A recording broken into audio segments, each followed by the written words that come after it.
Hola hermanos y todos los que reflexionamos juntos en este tiempo en que la Iglesia Católica nos presenta el Evangelio de todos los días. El Evangelio anterior, Jesús rectifica su pensamiento porque había sido educado en privilegios según la religión judía y cambia, y decíamos que es de sabios reconocer lo que nos hemos equivocado, porque el Espíritu de Dios, a través de lo que sea, de la religión esta, de la otra, está en todo el mundo y es para todos. Hoy, que estamos en el 9 de febrero, viernes del año 2018, es el vídeo número 70 para nuestro orden, y estamos en el ciclo B de la liturgia de la Iglesia Católica.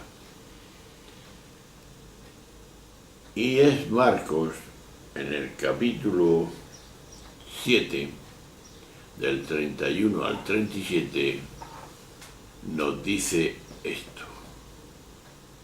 En aquel tiempo, dejando Jesús el territorio de Ciro, pasó por Sidón, camino del lago de Galilea, atravesando la Decápolis, y le presentaron un sordo que además apenas podía hablar, y le piden que le imponga las manos.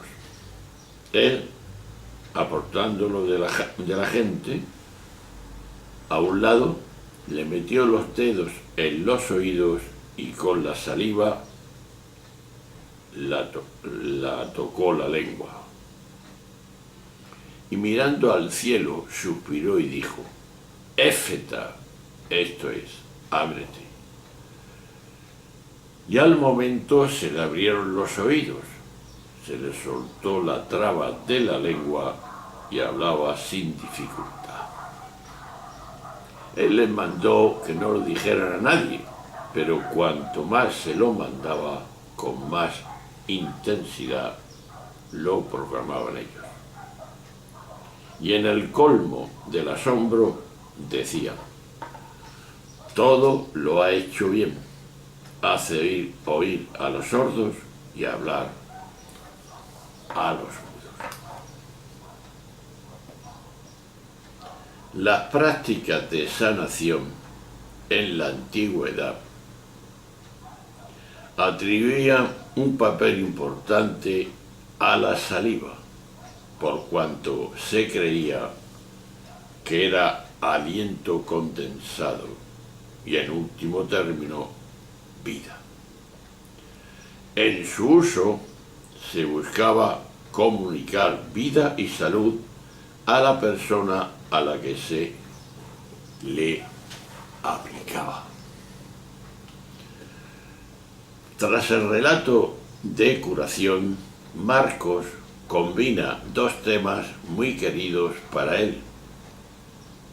Por una parte, el llamado secreto mesiánico, que pone en boca de Jesús el mandato de no decir lo que había hecho, y por otro, el asombro y la admiración de la gente que llega a afirmar del Maestro que todo lo ha hecho bien.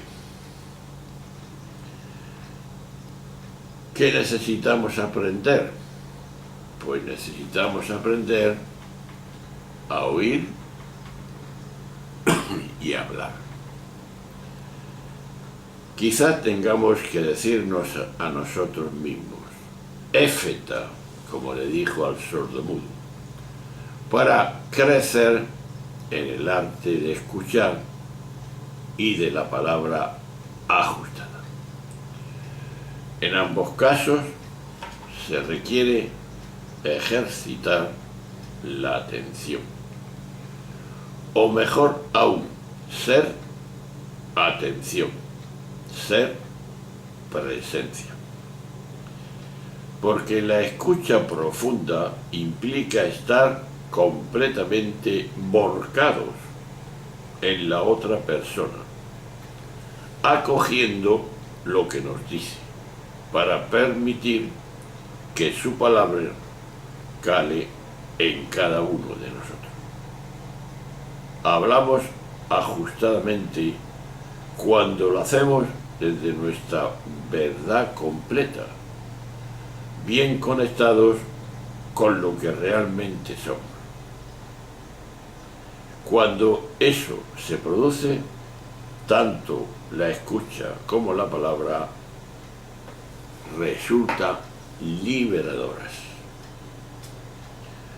Pero con frecuencia la misma escucha es ya fuente de liberación, porque permite a la persona verbalizar toda su vivencia hasta el final, en un clima de acogida, de respeto y de confianza. En el decirse puede experimentar no solo desahogo, sino clarificación e incluso fuerza interior para afrontar su realidad. Y la palabra que dirigimos porta un potencial liberador cuando, al nacer de la propia verdad, es capaz de alcanzar a la otra persona en el gusto por la suya, lo cual permite que se resitúe adecuadamente y crezca su capacidad de comprensión. Esto es la psicología moderna. Es probable que todos tengamos experiencia del poder que tienen en nosotros las palabras que oímos o leemos cuando se produce el milagro de que dan forma a nuestra propia vivencia. El milagro se produce en forma de resonancia o eco interior que, como voz de nuestro maestro interior, ilumina nuestra comprensión y con ella nos transforma nuestra existencia, nuestra vida. De aquí la pregunta es muy importante hoy, como siempre. ¿Cómo es mi escucha? ¿De dónde nace mi palabra? Estas dos preguntas, que son dos, tienen siempre una respuesta. Pero pisemos tierra para entender y poner en práctica esta psicología del hombre moderno de hoy y creo yo de siempre. El problema de fondo que resuelve aquí Jesús es el problema de la incomunicación humana.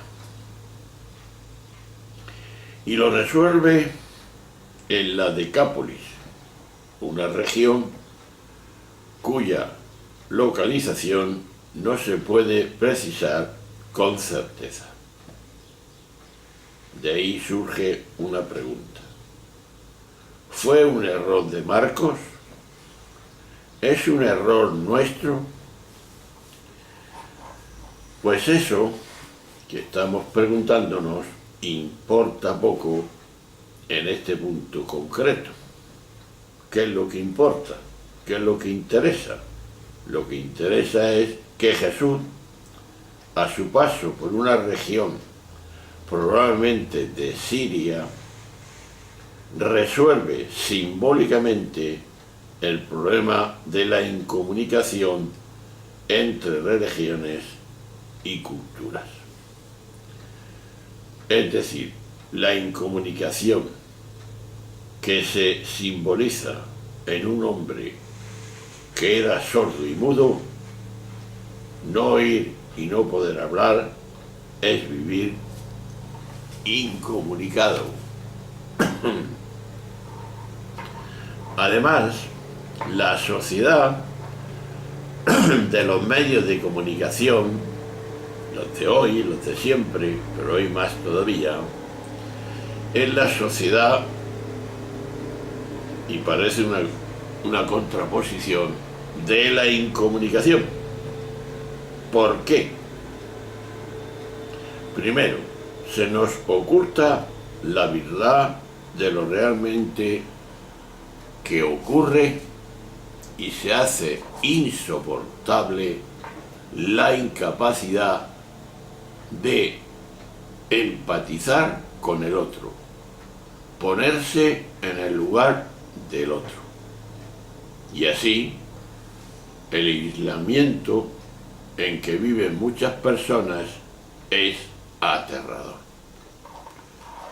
Como aterradora es la información manipulada que nos llega sobre asuntos que son los que más nos importan a todos los seres humanos. En una sociedad tan bien comunicada y descubierta a través de los medios, no hay otra invento mayor en esta situación concreta de nuestro mundo actual.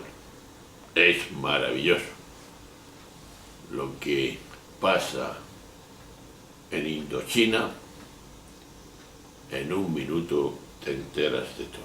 Antes necesitaba mucho tiempo. Bien. Pues bien, concretando. Superar la incomunicación humana es algo tan difícil que en este Evangelio termina diciendo que cuando la gente vio que el sordo y mudo empezó a comunicarse con normalidad, todo el mundo llegó al colmo del asombro. Decía la gente, todo lo ha hecho bien. ¿Por qué decía esto la gente? Porque la sinceridad y la libertad para hablar, así como la capacidad de escuchar y la paciencia para atender, sin duda son las cosas más difíciles que hay en las relaciones humanas. Pero esto es lo que, antes que nada, tiene que resolver el Evangelio. Para ello, lo primero que tenemos que hacer es interpretar bien el Evangelio. Primero, no como una religión más, sino como un proceso de vida, cuyo centro está, y lo hemos dicho ya muchas veces, en la bondad y el respeto que debemos y que no debemos unos a otros. No hay otro camino. Por eso, la pregunta primera era la siguiente: ¿cómo es mi escucha? ¿De dónde nace mi palabra? Pues reflexionemos todos y veamos cómo cómo escuchamos y de dónde vienen las palabras que decimos. Ahí está la cuestión. Jesús nos enseña cómo cada uno debe de comunicarse con su hermano. Debe ser acogida, bondad, misericordia, etcétera, etcétera. ¿Qué hacemos tú y yo? ¿Cómo nos comunicamos? ¿Nuestra palabra tiene sentido y coherencia cuando lo decimos? Ahí está aquí. Un saludo, un abrazo, hasta siempre.